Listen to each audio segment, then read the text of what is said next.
Welkom by die Sepcast, waar ons dieper kyk, groter vrae en ontdek hoe Jesus steeds die wêreld verander.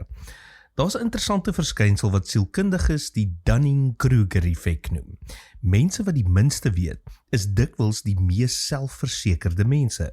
En mense met die meeste wysheid leef gewoonlik met groter nederigheid. Hoe meer jy verstaan, hoe meer besef jy hoeveel jy nog nie verstaan nie. Jakobus het dit lank voor moderne sielkunde geweet.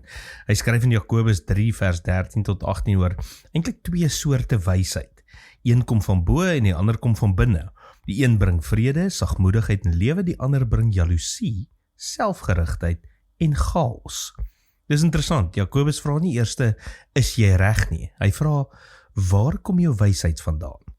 Want dit is die vraag wat elke mens uiteindelik moet beantwoord. Wie kry die reg om te bepaal wat goed is in jou lewe? Ons kultuur sê, volg jou hart.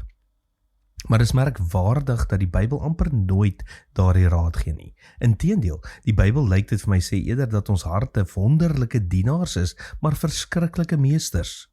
Ons begeertes is nie altyd slegte dinge nie, maar is ook nie altyd betroubare raadgewers nie.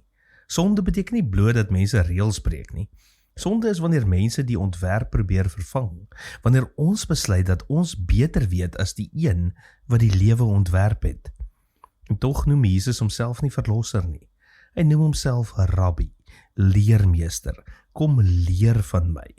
Dit is so anders as die moderne idee dat volwassenheid beteken dat niemand meer vir my kan sê wat om te doen nie.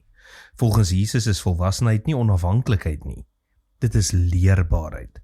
Dis waarom ware disippelskap nie begin met selfvertroue nie, maar met nederigheid, met die vermoë om te sê, Here, ek vertrou nie altyd my eie oordeel nie. Leer my asseblief. En dit is waarom ons hier by die nommer 1 netwerk vir jou lewe so sterk glo, dat geloof nie 'n solo projek is nie. Ons het mense nodig, ons het stemme nodig, ons het gemeenskap nodig. Want God vorm selde mense in isolasie. Jy word selde die produk van een groot besluit.